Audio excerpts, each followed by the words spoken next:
केंद्रीय कैबिनेट ने बुधवार को और पूर्व राष्ट्रपति रामनाथ कोविंद समिति की सिफारिश के मुताबिक एक देश एक चुनाव के प्रस्ताव को मंजूरी दे दी है।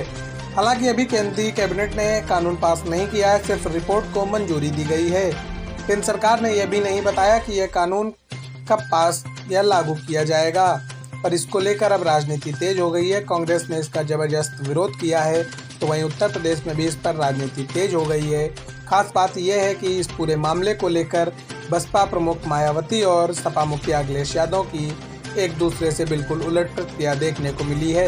मायावती ने केंद्र की मोदी सरकार के इस प्रस्ताव पर फैसले का समर्थन किया है, तो वहीं अखिलेश यादव ने इसे लेकर सवाल खड़े करते हुए बीजेपी पर निशाना साध लिया है। अखिलेश यादव ने सोशल मीडिया साइट एक्स पर पोस्ट करते हुए लिखा, लगे हाथ महाराष्ट्र, झारखंड व यूपी के उपचुनाव भी घोषित करवा देते।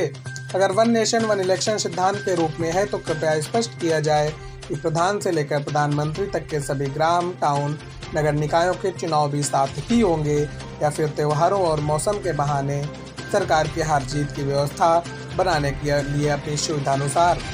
अखिलेश यादव ने सवाल पूछा कि भाजपा जब बीच में किसी राज्य की चयनित सरकार गिरवाएगी तो क्या पूरे देश में चुनाव फिर से होंगे? किसी राज्य में राष्ट्रपति शासन लागू होने पर क्या जनता की चुनी सरकार को वापस आने के लिए आम चुनावों तक का इंतजार करना पड़ेगा या फिर पूरे देश में फिर से चुनाव होगा?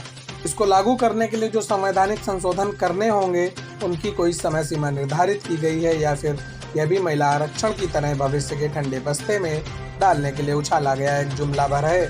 कहीं यह योजना चुनावों का निजीकरण करके परिणाम बदलने की तो नहीं है? ऐसी आशंका इसलिए जन्म ले रही है क्योंकि कल को सरकार ये कहेगी कि इतने बड़े स्तर पर चुनाव कराने के लिए उसके पास मानवीय व अन्य जरूरी संसाधन ही नहीं है, इसलिए हम चुनाव कराने का काम भी अपने लोगों को ठेके पर दे रहे हैं। जनता का सुझाव है कि भाजपा सबसे पहले अपनी पार्टी के अंदर जिले, नगर, राज्य और राष्ट्रीय स्तर पर इस तरह के चुनावों को एक साथ करके दिखाए, फिर पूरे देश की बात करे। चलते चलते जनता यह भी पूछ रही है कि आपके अपने राष्ट्रीय अध्यक्ष का चुनाव अब तक क्यों नहीं हो पा रहा है, जबकि सुना तो यह है कि वहाँ 1 पर्सन 1 ओपिनियन की ही चलती है। कहीं कमजोर हो चुकी भाजपा में अब 2 पर्सन 2 ओपिनियंस का झगड़ा तो नहीं है।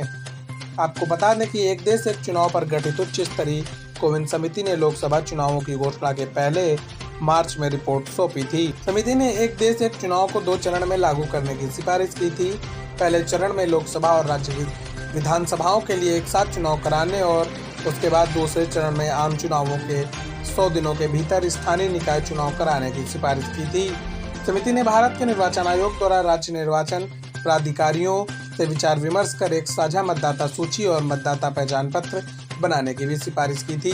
Bureau report, Jansatta Bharat, Delhi.